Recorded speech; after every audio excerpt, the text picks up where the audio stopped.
In 1989, Alan Moore got over 40 writers and artists to come together in the largest and most ambitious comic book crossover, and it was all in the name of fighting for gay rights. That's right, I'm about to get political.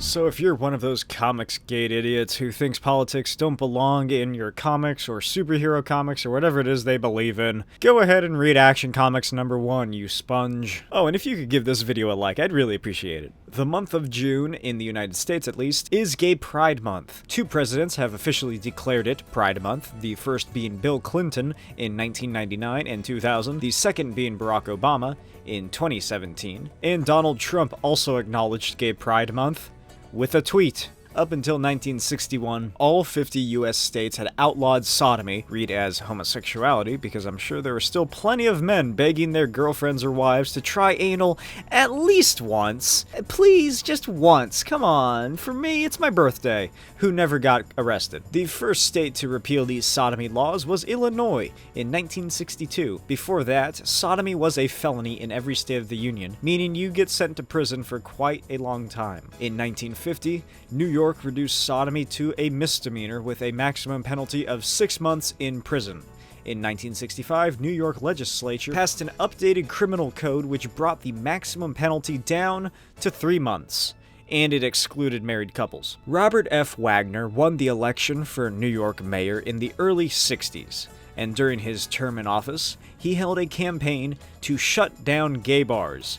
The use of undercover police using entrapment methods and police raids were quite the norm. In 1966, Dick Leitch, the president of one of the earliest gay rights organizations called the Mattachine Society, and a few other members, Randy Wicker, Craig Rodwell, and John Timmons, held what they called a sip-in in the Julius Bar in Greenwich Village. The purpose of the sip-in was to demonstrate that bars in the city of New York actively discriminated against homosexuals. You see, intimate encounters between men were considered disorderly, and according to law and in fear of losing their liquor license, gays were refused service. After failing to be refused service at a few other bars for various reasons, Leitch and his group made their way to the recently raided Julius. After this event was covered in the New York Times and the Village Voice, the Commission on Human Rights declared that homosexuals had the right to be served in bars, and the state liquor authority no longer considered homosexuals as disorderly. This was quite the win for the growing LGBT community. Unfortunately, police raids continued on the still illegal gay bars. The first Gay Pride March was on June 28, 1970. This march was derived from an event that occurred a year prior on Saturday, June 28, 1969. This event goes by multiple names, but it's usually called the Stonewall Riots or the Stonewall Uprising. So, 2 plainclothes NYPD officers, a detective, and a deputy inspector walk into a gay bar, and they shout, "Police, we're taking the place!" The aforementioned gay bar was the Stonewall Inn, which at the time was owned and controlled by the Genovese crime family. The mafia used the bar as a front for unlicensed liquor sales, blackmailing of their gay patrons in exchange for not ousting them, and they would pay the police off every week to not get raided, or at least to have a heads up. This was not one of those times that they had a heads up. Police backup arrived and kept the 200 people inside the tavern, barring the doors, as they took their IDs and other information and arrested people. As they waited for the paddy wagon to arrive, a crowd of over 100 people gathered outside the bar trying to see what the commotion was. Some patrons were released into the growing crowd of onlookers, and the wagon finally appeared.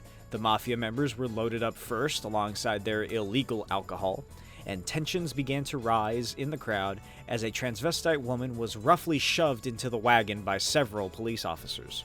By this time, the crowd was substantially larger than it was when the raid had begun. According to the book Stonewall, The Riots That Sparked the Gay Revolution by David Carter, a member of the crowd declared that the reason for the raid is that the police were not paid off, which was responded by someone else shouting, "Let's pay 'em off!" And a flurry of coins came down on the police officers.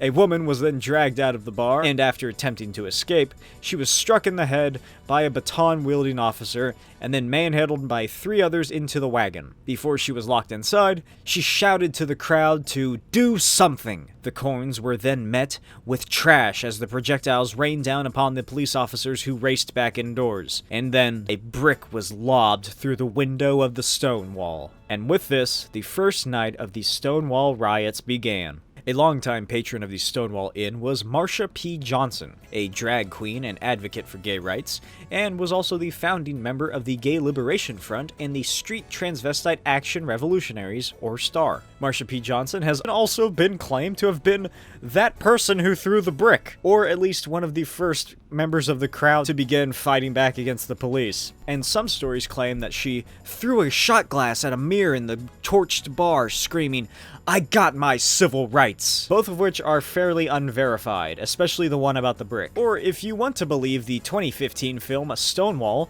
then it was this handsome white man and his lover who sounds like he's doing an impression of Justin Long in Zack and Miri Make a Porno. We're an organization that fights for gay rights. No, I'm so sorry. No, you're right. I should just butch up and pretend that I don't love it when you shove your dick in my mouth.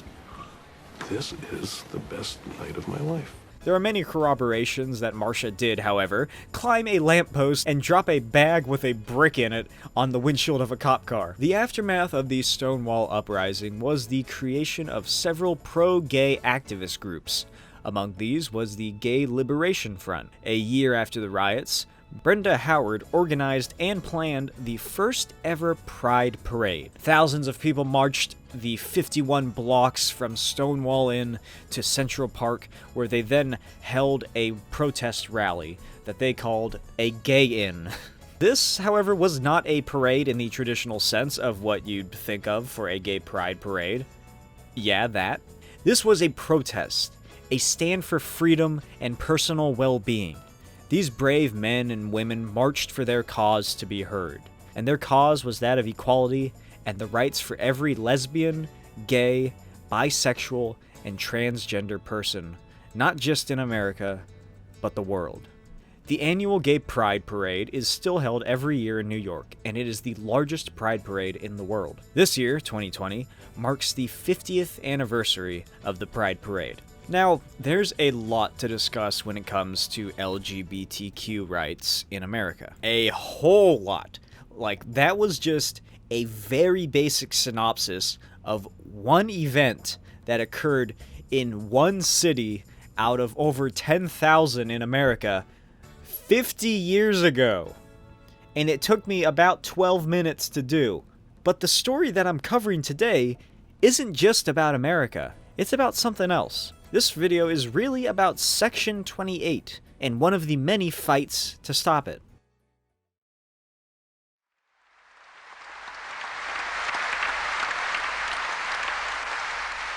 But it's the plight of individual boys and girls which worries me most. Too often, our children don't get the education they need, the education they deserve. Children who need to be taught to respect traditional moral values are being taught that they have an inalienable right to be gay. All of those children are being cheated of a sound start in life. Yes, cheated.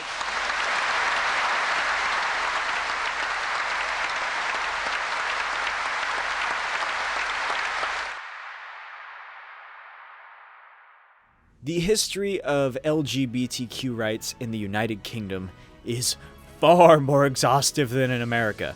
Obviously, Britain was founded by the fucking Romans. It's pretty old. In 1533, the Buggery Act was passed by Parliament. I know what you're thinking. What does buggery mean? That's a fun-sounding word that I hear fake British people say all the time. Well, buggery is anal sex. The Buggery Act outlawed sodomy in Britain by making it punishable by death. But then, 328 years later, the Offenses Against the Person Act was passed, which abolished the death penalty, replacing it with a minimum of 10 years imprisonment. Then 24 years later, the Criminal Law Amendment Act made any and all male homosexual acts illegal. If you're wondering why only male homosexual acts were made illegal, it's because when women are gay, it's hot. The Criminal Law Amendment also declared that a witness did not have to be present, and that acts that occurred in private could also be prosecuted. In February of 1895, Oscar Wilde received a calling card from John Douglas, the 9th Marquis of Queensberry, and father of Oscar's lover, Lord Alfred Douglas. The card read, "For Oscar Wilde, posing sodomite." Oscar Wilde pressed charges for libel, and Queensberry was arrested. However, Queensberry's lawyer hired private investigators to find evidence of Oscar Wilde's homosexuality. If this was discovered, John Douglas could evade conviction, and Oscar Wilde would instead be arrested. Before the trial, details of Wilde's private life and his associations with male prostitutes, cross-dressers, and gay brothels were made widely known to the press. And by the time the trial finally began, there was a mass of evidence that revealed Oscar Wilde as at least a homosexual. The head defense lawyer's opening speech stated that he, Edward Carson, the head lawyer, had found several male prostitutes who would testify that they did in fact have sex with Wilde. Oscar Wilde shortly thereafter dropped the prosecution, and Wilde was left bankrupt. In April, he was arrested on charges of sodomy and gross indecency under Section 11 of the Criminal Law Amendment Act of 1885. At his own trial, Oscar Wilde pleaded not guilty. Eventually, the jury, however, was unable to reach a verdict, and Wilde was then able to post the £5,000 bail. However, on May 25th, he had his final trial, which, as described by the judge, was the worst case I have ever tried. The worst case I have ever tried. Oscar Wilde was sentenced to 2 years hard labor in the Newgate prison. Hard labor at Newgate included walking the treadmill, no, not that kind, this one, and picking oakum, which I'm still not entirely sure what it is. I read the whole Wikipedia article, I still don't get it. Can someone please explain it to me? Oscar Wilde was then transferred to Wandsworth Prison, where he would collapse due to illness and hunger, and the fall caused his right eardrum to rupture. He was then later transferred to Reading Gaol. Look, it's spelled reading Gaol. I don't know how I'm actually supposed to pronounce that. I know it's not reading goal, so I'm just going with what I said. Oscar Wilde would spend the rest of his sentence here at Reading Gaol. I'm just gonna keep saying it just to annoy people in case I'm getting it wrong. At the prison, he was completely dehumanized. He was spat on and ridiculed by a crowd of people as he was taken aboard the transfer train to the prison, and while interned there, Oscar Wilde was referred only as C-33, meaning that he was the occupant of the third cell on the third floor of the C ward. During his time at Reading Gaol, he wrote a 50,000-word letter to his lover, Lord Alfred Douglas. While Oscar was not allowed to send the letter, he was allowed to take it with him when he was released. Here is an excerpt from the final paragraph of that letter. "For yourself, I have but this last thing to say. Do not be afraid of the past. If people tell you that it is irrevocable, do not believe them. The past, the present, and the future are but one moment in the sight of God, in whose sight we should try to live. Time and space, succession and extension are merely accidental conditions of thought. The imagination can transcend them and move in a free sphere of ideal existences. Things, also, are in their essence what we choose to make them. A thing is, according to the mode in which one looks at it. Where others, says Blake, see but the dawn coming over the hill, I see the sons of God shouting for joy. What seemed to the world and to myself, my future, I lost irretrievably when I let myself be taunted into taking the action against your father. Had, I dare say, lost it really long before that? What lies before me is my past. I have got to make myself look on that with different eyes, to make the world look on it with different eyes, to make God look on it with different eyes. This I cannot do by ignoring it, or slighting it, or praising it, or denying it. It is only to be done by fully accepting. It is only to be done by fully accepting it as an inevitable part of the evolution of my life and character. By bowing my head to everything that I have suffered. How far I am away from the true temper of the soul. This letter, in its changing, uncertain moods, its scorns and bitterness, its aspirations and its failure to realize those aspirations, shows you quite clearly. But do not forget in what a terrible school I am sitting at my task. And incomplete, imperfect as I am, yet from me you may still have much to gain. You came to me to learn the pleasure of life and the pleasure of art. Perhaps I am chosen to teach you something much more wonderful. The meaning of sorrow and its beauty. Your affectionate friend, Oscar Wilde.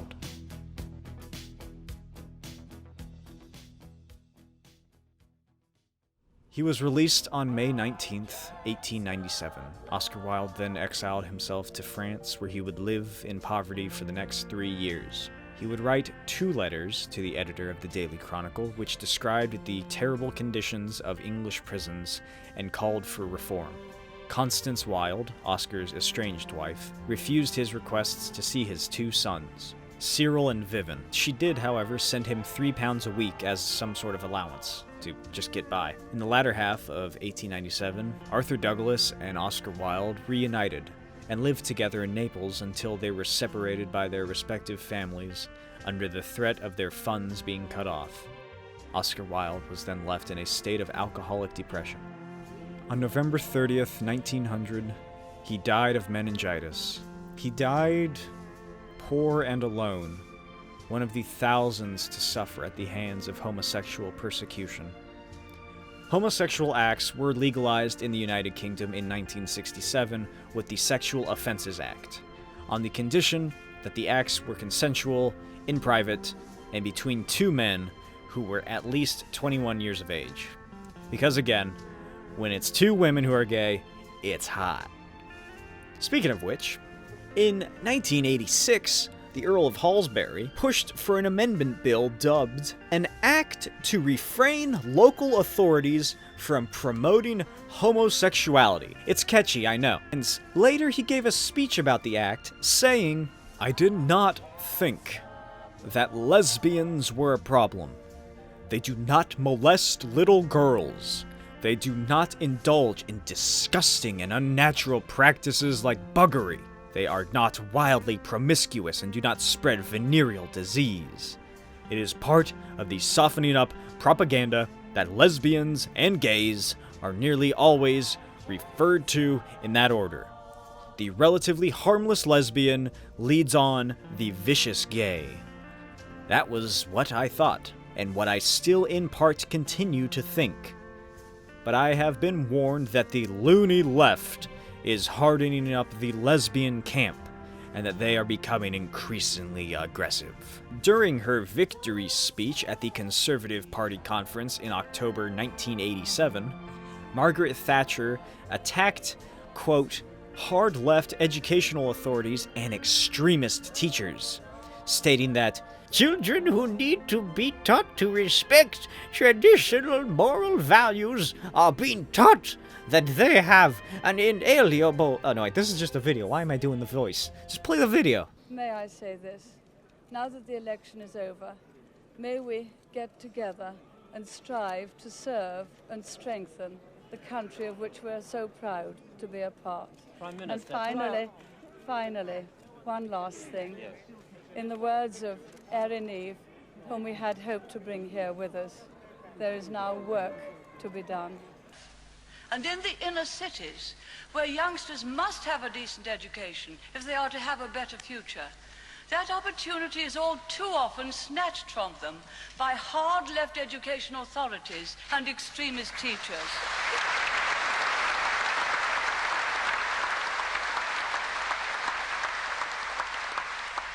And children who need to be able to count and multiply are learning anti-racist mathematics, whatever that may be. Children who need to be able to express themselves in clear English are being taught political slogans. Children who need to be taught to respect traditional moral values are being taught that they have an inalienable right to be gay. In 1988, a section was added to the Local Government Act of 1986, creating the Local Government Act of 1988. I don't know why I put that part in there, but I did. It seemed pretty redundant. This was called Section 28, originally Clause 28.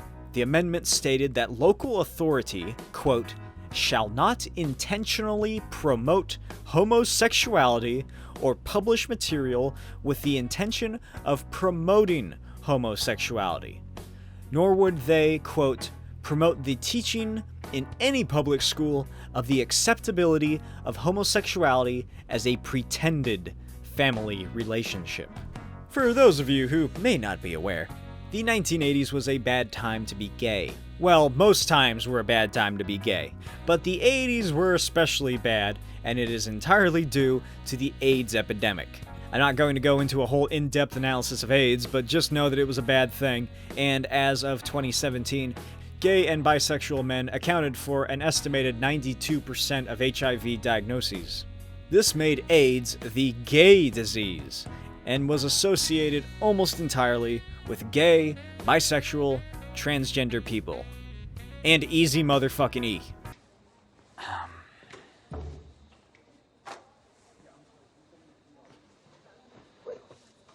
Ain't you gonna say something? What is it, a respiratory infection, pneumonia, or what? Yes, well, it is those things and more, I'm afraid. We ran a full blood battery, and,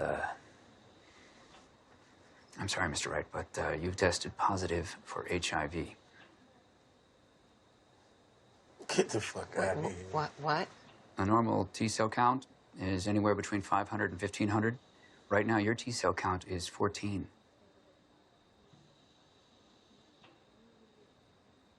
But I ain't no faggot.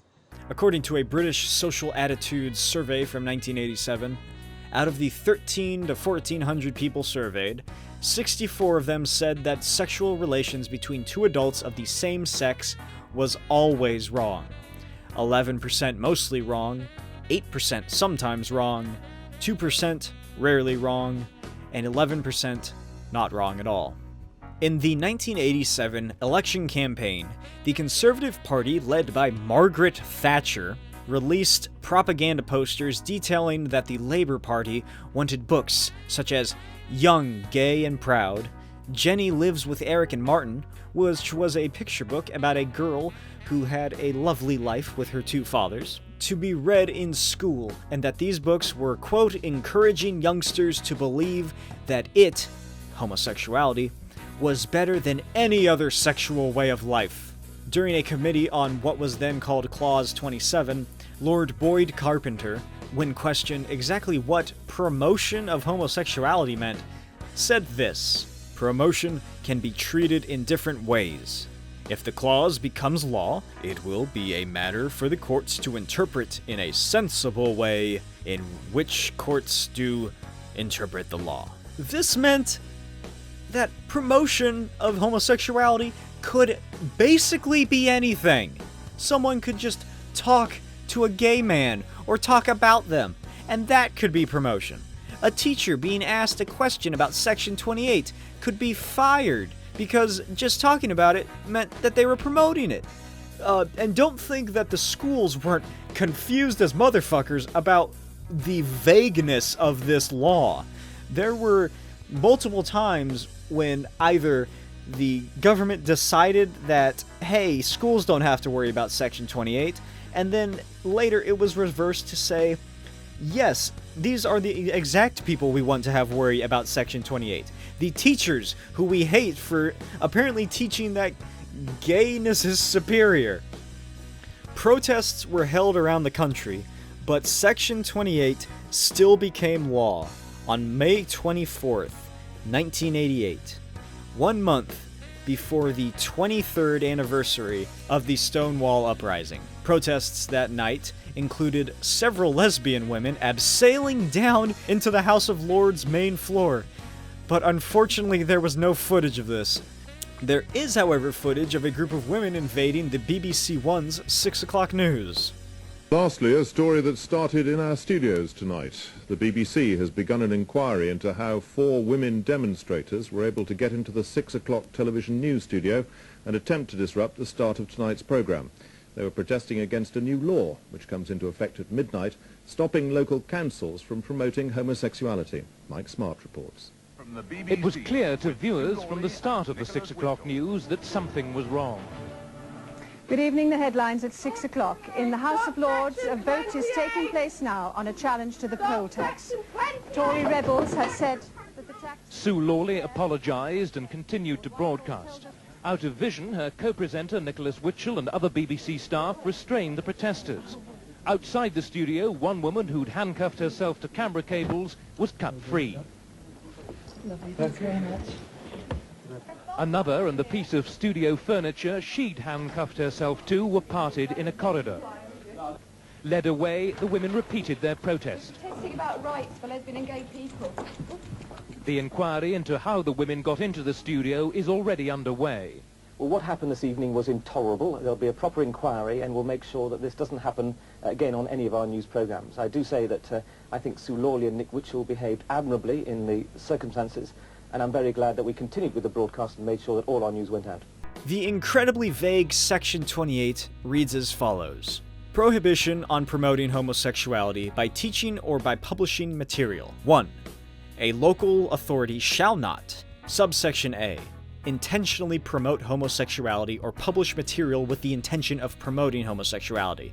Subsection B, promote the teaching of any maintained school the acceptability of homosexuality as a pretended family relationship. 2. Nothing in subsection 1 above shall be taken to prohibit the doing of anything for the purpose of treating or preventing the spread of disease. 3. In any proceedings in connection with the application of this section, a court shall draw such inferences as to the intention of the local authority as may reasonably be drawn from the evidence before it. A famous opponent to the Section 28 was none other than Sir Ian McKellen. Badass and gay man, McKellen came out to the public in 1988 on BBC Radio during a debate of Section 28. Oh, that rhymed. With conservative journalist Peregrine Worsthorne. A year later, in 1989, Ian McKellen co-founded the LGBT rights charity called Stonewall. Tell me precisely how you chose the moment to make this public, since you'd obviously thought about it for years. I don't know that I had, and that's the rather surprising thing, that it took me until I was 49 to actually complete the process of coming out, which begins, I suppose, from the day you realise that you're gay and start dealing with it. That happened for me when I was about, well, at the age that most people's sexuality is being stirred, pre-teens. And I didn't really see why I needed to tell the media and anybody else who asked. Because all my friends do. I still don't see the need to, but I can see choosing to. Well, the need to is that if you don't say, then you're not being honest. But your life is acting. Indeed, and that's why I think so many gay men who are in the closet are such good actors professionally. No, if they lie about themselves and don't just aren't capable of talking about themselves and introducing the world to the person that they love, that's not very good either for that relationship or for the individual person. And once having done it yourself, you then, of course, realise the true importance of it for the world at large, which is that just as you coming out as someone who's had depression, I coming out as someone who's gay, gives comfort to people who can't come out, because if they did, they would lose their jobs and they would lose the respect of their colleagues and their families and sometimes be thrown out on their ear from their house. Section 28 remained a law for 15 years until it was finally repealed repealed in 2003. 28 had become, at that point, largely redundant due to the Learning and Skills Act of 2000 and the Education Act of 1996. However, in 2000, when the Labour government put forward legislation to repeal Section 28, the House of Lords defeated it. At the time, the Shadow Education Secretary?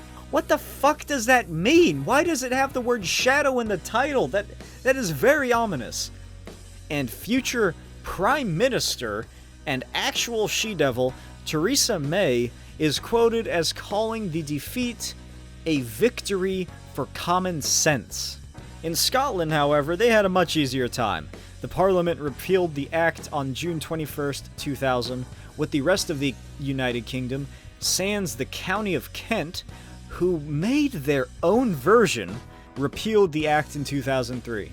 The Kent version was then repealed in 2010 with the 2010 Equality Act. In 2003, the British Social Attitudes Survey concluded that 31% of people said that relations between two adults of the same sex was always wrong, while 37% said it was not wrong at all.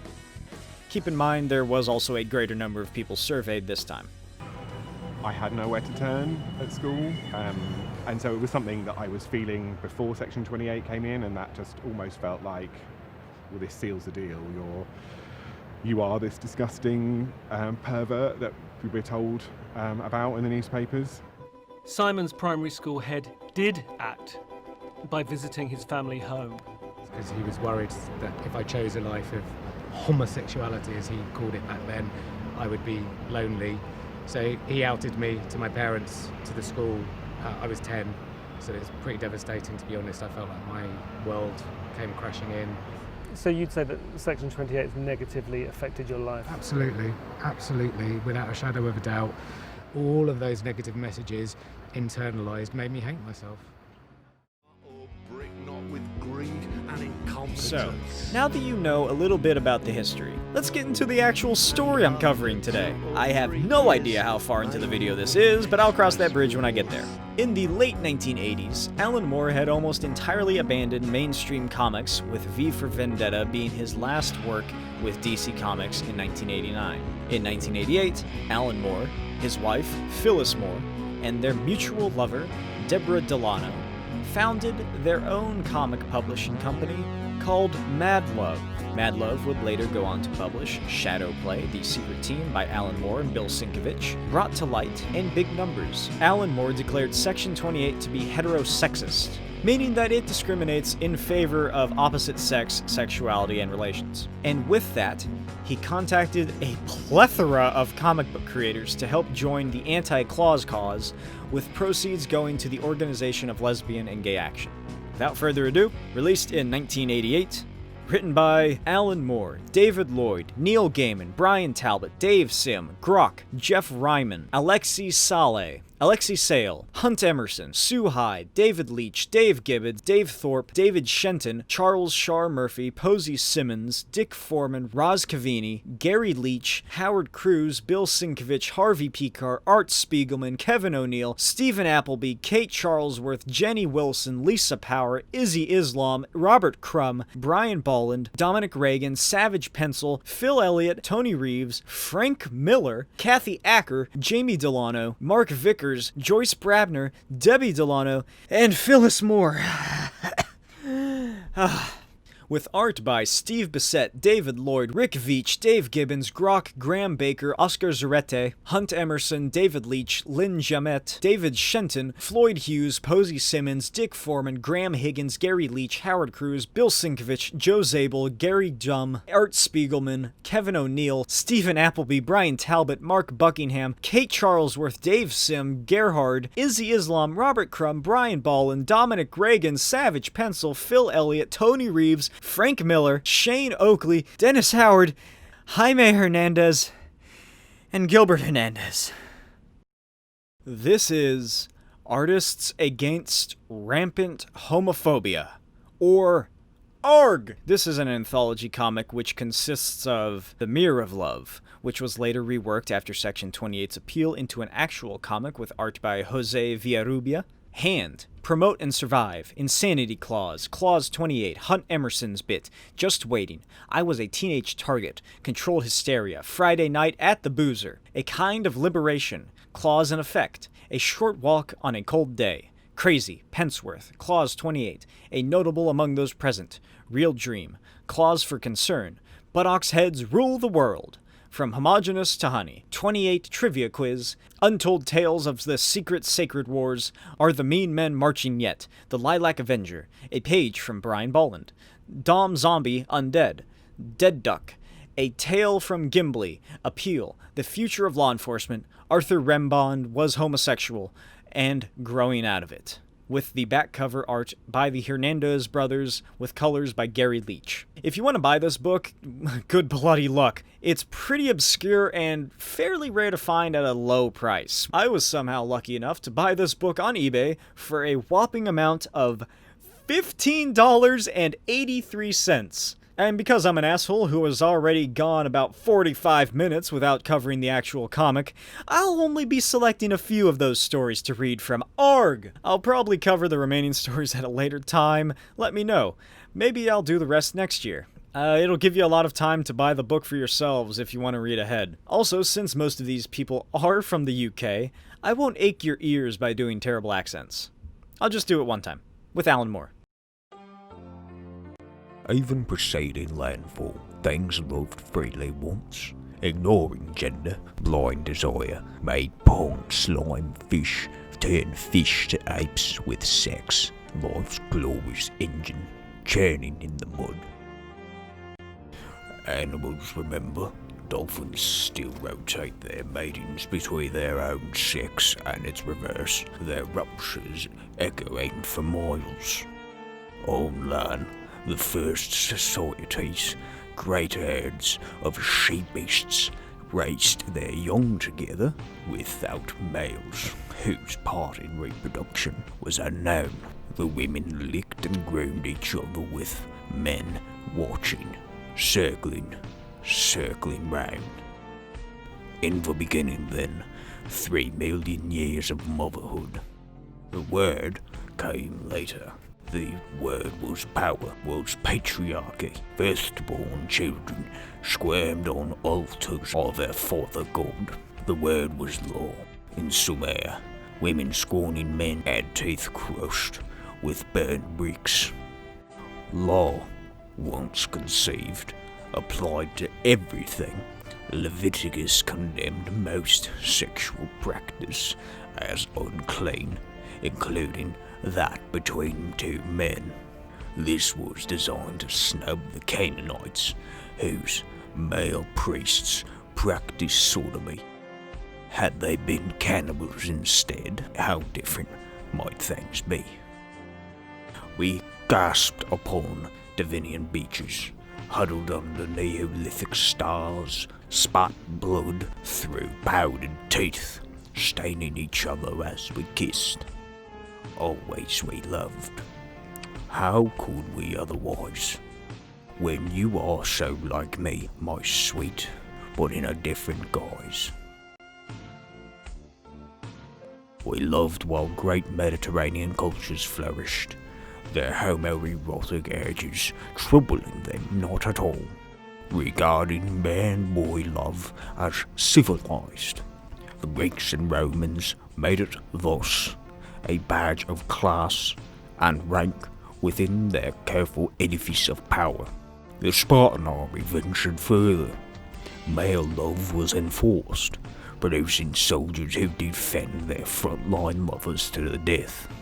Demanding tougher breeds, they exposed infants to the elements, particularly girls.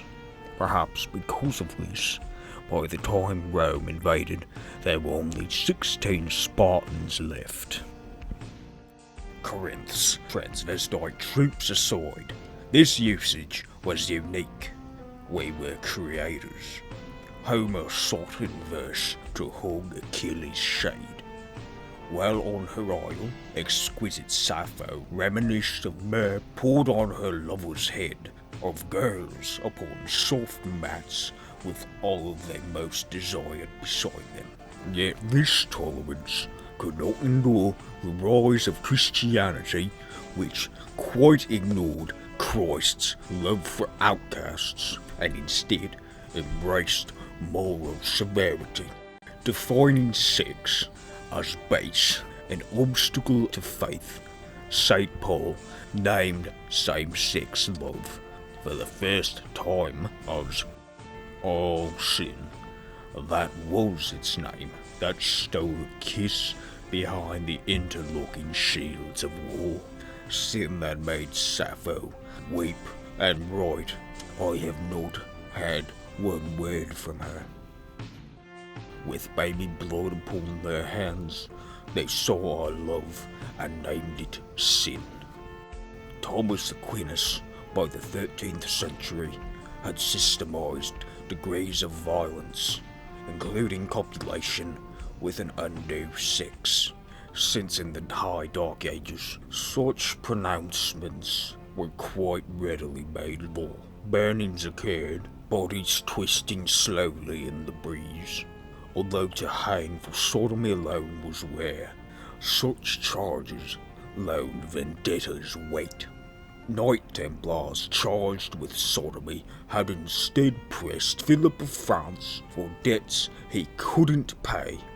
The Pope, owing Philip in turn, arranged the Templars' persecution.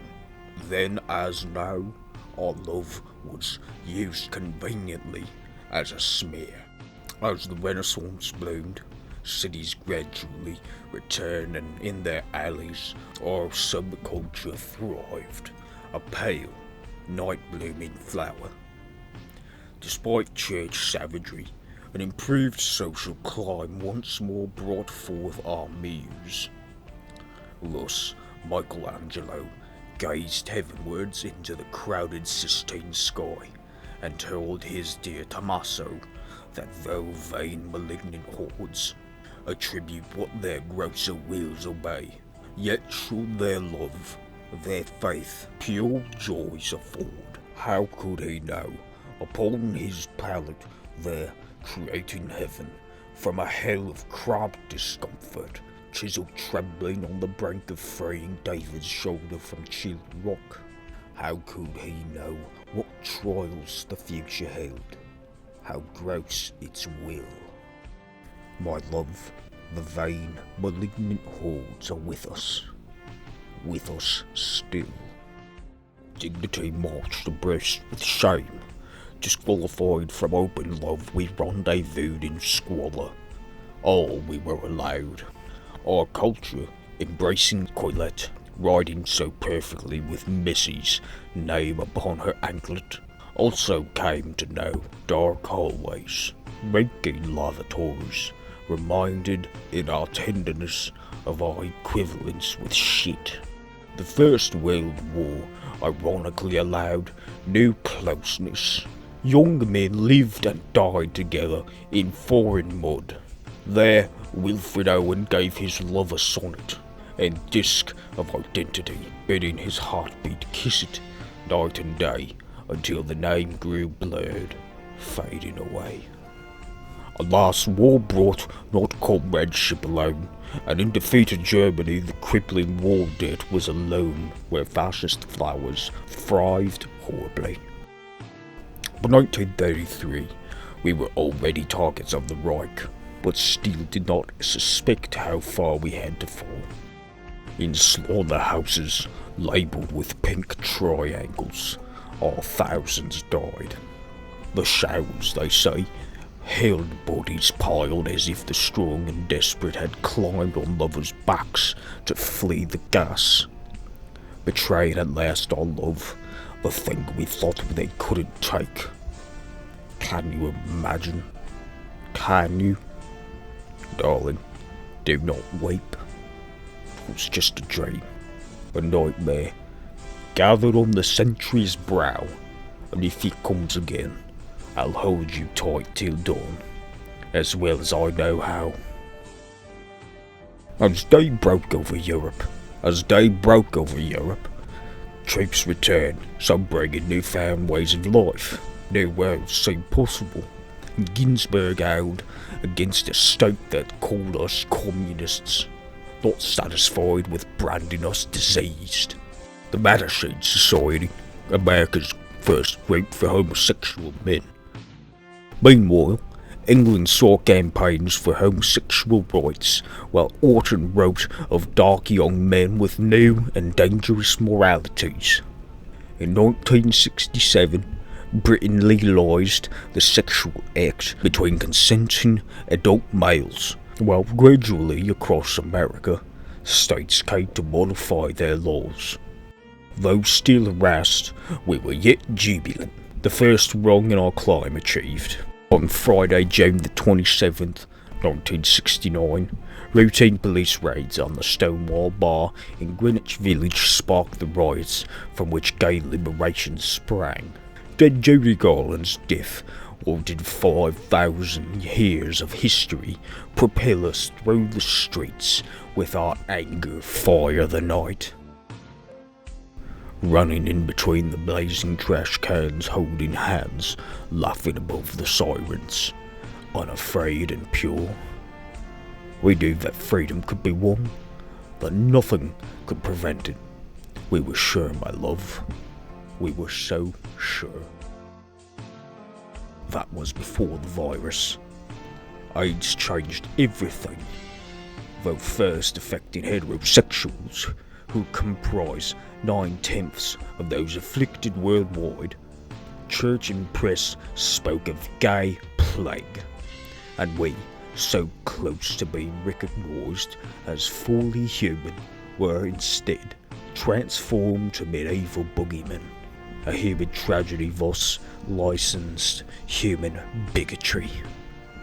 Policemen claimed to speak for God, describing persons having AIDS as swilling in a self-made cesspit, while Councillor Brownhill's, a conservative, recalled an earlier final solution, offering to gas the queers. Margaret Thatcher praised their forthrightness. She let a clause pass into law that her chief minister for local government described as being aimed at banishing all trace of homosexuality. The act itself, all gay relationships, even the abstract concept would be gone, a word torn from the dictionary. Shall we be scapegoats as they used the Templars, Canaanites and Jews? Or will AIDS force abandonment or prejudice, or furtive silence over sex to save their lives? As we approach the future, will utopia's spires hover into view, or death camp at chimney stacks? My love, I wish I knew. Well, life indoors, we'll love, and afterwards, if what they say is true, I'll be refused to heaven, crammed with popes, policemen, fundamentalists, and burned instead, quite happily, with Sappho, Michelangelo, and you, my love.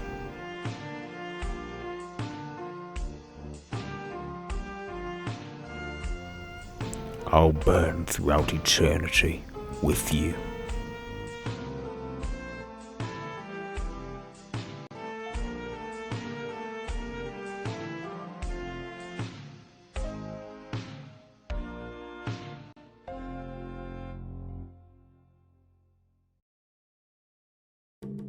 Challenge to survival! The pernicious promotion of homosexuality is on the increase. These deviants are out to entice, recruit, and corrupt you, your family, and most particularly, your children, into their wholly unnatural practices and lifestyles. This booklet will show you how best you can promote yourself and your family from any outbreaks of promotional material, pro-homosexuality propaganda, or so-called positive imagery.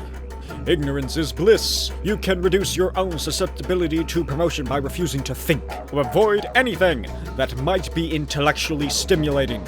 So only read The Sun and The Sunday Sport. Watch only game shows and sports programs. The thicker and denser your skull, the better the protection. Stay at home. First, make your own home safe by carefully burning any books, records, posters, or whatever else by or on any homosexual authors or artists. Don't read or look at any of them. A blindfold might come in handy here. Remember to wear rubber gloves. There is still the risk of AIDS. Why not get together with friends and neighbors and make a street party out of it? Have fun. Stop the homos breaking in by breaking up all the windows, blocking the chimney. Keep an empty closet handy so should you catch one of them, quickly push them into it where they will remain quiet and contented until the police can come and take them away to a nearby maximum security isolation center for treatment and your family's protection. In case of emergency, practice how to quickly blindfold and earplug you, your children, and yourself. Tape up their bottoms and lock them securely into chastity belts. Silence any awkward questions as they occur with a swift blow to the head. This will also help to thicken the skull, ensuring greater protection. In the event of a prolonged attack, i.e. a Channel 4 film season, TV documentary, gay pride march, gay plotline in a soap, all at home must go to the specially built inner refuge. Put on blindfolds, earplugs, and chastity belts and remain there until you hear the all-clear siren. In the open. If you're caught out in the open when an outbreak of promotion starts, perhaps a communion's song on the radio, or a same-sex couple kissing or holding hands, run screaming into the nearest building. If there is no building nearby, use any kind of cover. Lie flat in a ditch, cover your eyes and ears, and keep screaming. If, in spite of all these precautionary measures, your children or any members of the family starts to show any symptoms of homosexuality, it is your sworn duty to report them to the police. Or better yet, shoot them dead. It is only with your cooperation and constant vigilance that we can help make homosexuality a thing of the past. Personally, I think we should ram it down their throats. Promote and survive. Let's get one thing level. I'm not gay. I'm not straight either. Neither am I bi. Like the people of Brazil and many places in the world, I take my pleasure how it comes and don't give it tedious labels. But I got the worst shock of my life when I was a teenage target. It was Friday, 18th, November, 1977. As a student of Lancaster University, I went to a party in a block of Cardinal College.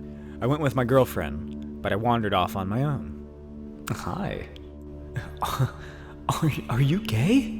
What does it matter if I am? Well, you look like you're a homo. I may or I may not be. What difference does it make? I used to be naive in that I would give people the benefit of the doubt, unless I had reason to think twice. Do you want to come to the toilet with me? Not particularly. Are you sure? I think you should. You are a poof.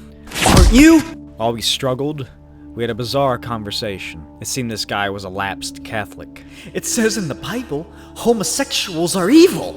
You dirty poofta! I thought you said you were a lapsed Catholic. I don't know, I'm confused. You're not kidding. You think it's funny? It was hilarious. I believe everything it says in the Bible. It's the word of God. Yes, but was God telling the truth? It was the most physical epistemological discussion I'd ever had. Remember, it had started because I like to dress a little flamboyantly. Outside, my car wouldn't start. Someone drove us to another party. 4 days later at 2 in the morning, I stopped off for a shower at my college. The one next to Cardinal, on my way home. And who would come to those very showers but... Well, well, what have we here? Hey, come and look at this poof's body! Just let me get my clothes and leave. Oh no, you can't go. You're a bleeding pervert! You know what we do with perverts, don't you? And this one's for what you did to my mate!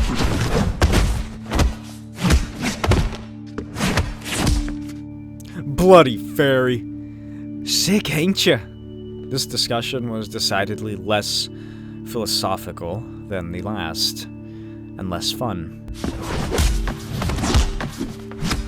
I've never been more frightened in my life. They kept me there for 40 minutes, it seemed a lot longer, before they got bored and let me get dressed and leave. After that, everywhere I went on campus, I noticed anti-gay graffiti for the first time in my life. For the first time, I realized what it's like to be part of an oppressed group. I was shit scared. It was the year of Tom Robinson's hit. Sing if you're glad to be gay. Sing if you're happy. But I found it a hard song to sing. I couldn't go back to campus for weeks after on my own. I was too petrified. My self-respect vanished. I was lucky. I had friends. They kicked up a fuss with the college dean. The guys were known troublemakers. At one party, they'd thrown a fridge through a third-floor plate glass kitchen window. In February, they were expelled from the university. Justice and solidarity felt good. In the End. Written by Dave Thorpe. Drawn by Lynn Yamet. A short walk on a cold day. A woman named Anna Jones wakes up in her apartment with a hangover as she gets a call from her girlfriend about the march later in the day. Fucking dyke. Damn right, kiddo. Well, at least the government is doing something about them, but they can't all be. Anna gets off at the bus station and walks around the march looking for her girlfriend, Magda. Seen Magda? Have you seen Magda? Seen Magda? Seen Magda? Eventually, she learns where Magda is and makes her way over. Hi, you been waiting long? Nah, only just got here. The two talk as they march down the street until they hear a harsh noise. Magda asks what that was, and Anna tells her. That, my dear, is a sound I have not heard in 20 years of activism. The sound of the barricades going down. Then they make a beeline out of the crowd because one cannot street fight with a hangover. They stand in a nearby alley and wait for some more people to get ahead of them before they rejoin the march.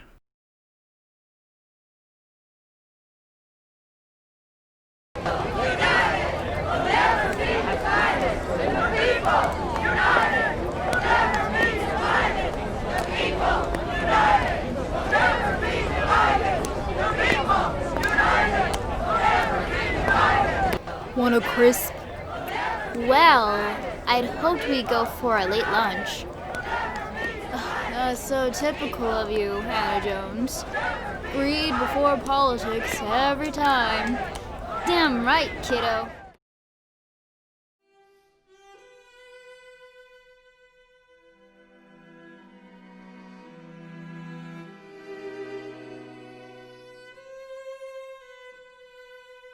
Good evening and welcome to our new universe. As you can tell, we've made a number of improvements on the old one. Today, we're going to look at how our present utopia was achieved. Lights, please.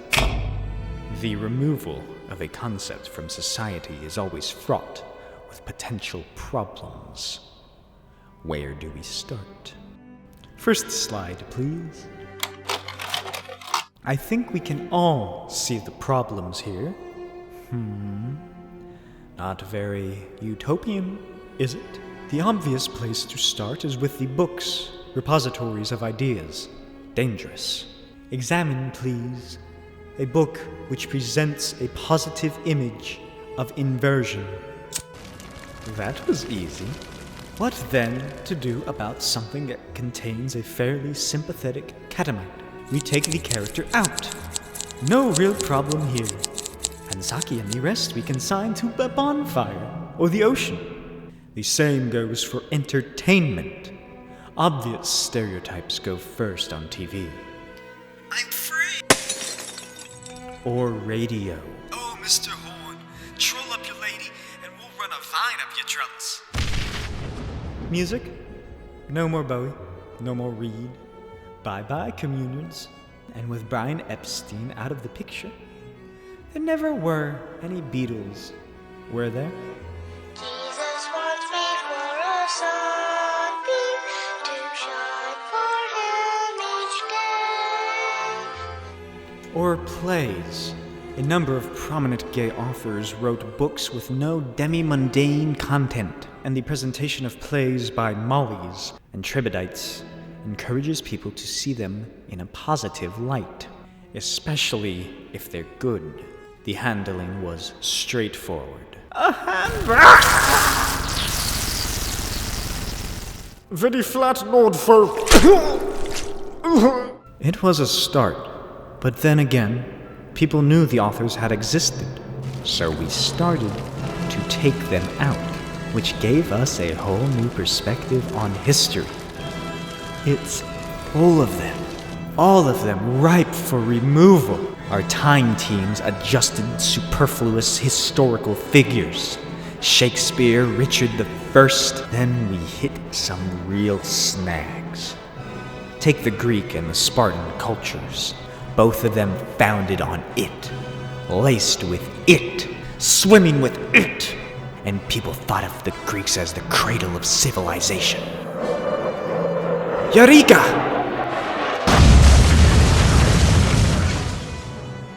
After that, it was just a mopping up operation. Lists were made up of the fey and the questionable in history. We removed them all along with their ideas and their creations. No more Mona Lisa. No more David. No more Carrie on Camping Dahlgren books of blood and guts in high school. Can I have the next slide, please? The world today is a simpler place. We've taken out all the complications.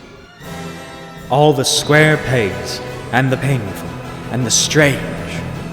In our utopia, lacking cultural referent for deviancy, all are happy with their lot. Everybody is exactly the same.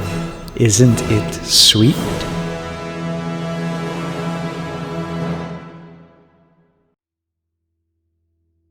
Just like a faggot to sneak up behind me. This is one backside you won't get near, trouser pilot. Suck on this. Let me tell you who it is that's about to blow your homo ass to homo hell. That's right, Swish. You and me. We're having us a little flashback.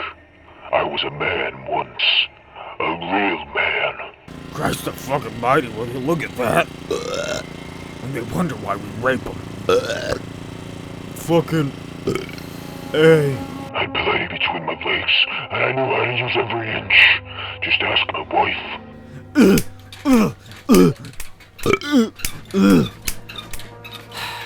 Always hated faggots. Me and the guys. Oh god, there's so much burping. Me and the guys throw back a few and go out and find one of you and give them what for. Dick-licking son of a... fucking queer. Life was good until...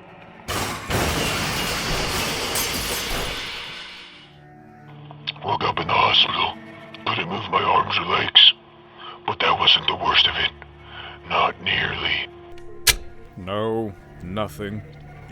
No response. Aha! Just as we suspected, the impact of that rear-end collision destroyed your spine, and the trauma turned you into a faggot. But there's hope. Laughing at me, pecker sucker? Guess you missed the rest of the flashback. He smoked his last fresh cigar. Now, where was I? We can rebuild you, make you stronger, faster, and straight. But you'll have to lose your dick. Anything. Robo homophobe. Take this, you up your backsides, crotch juggies. Bloody brilliant.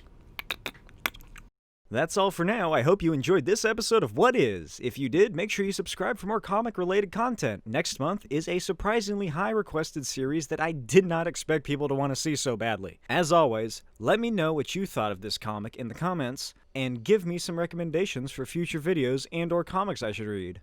I'll see you next time. Bye.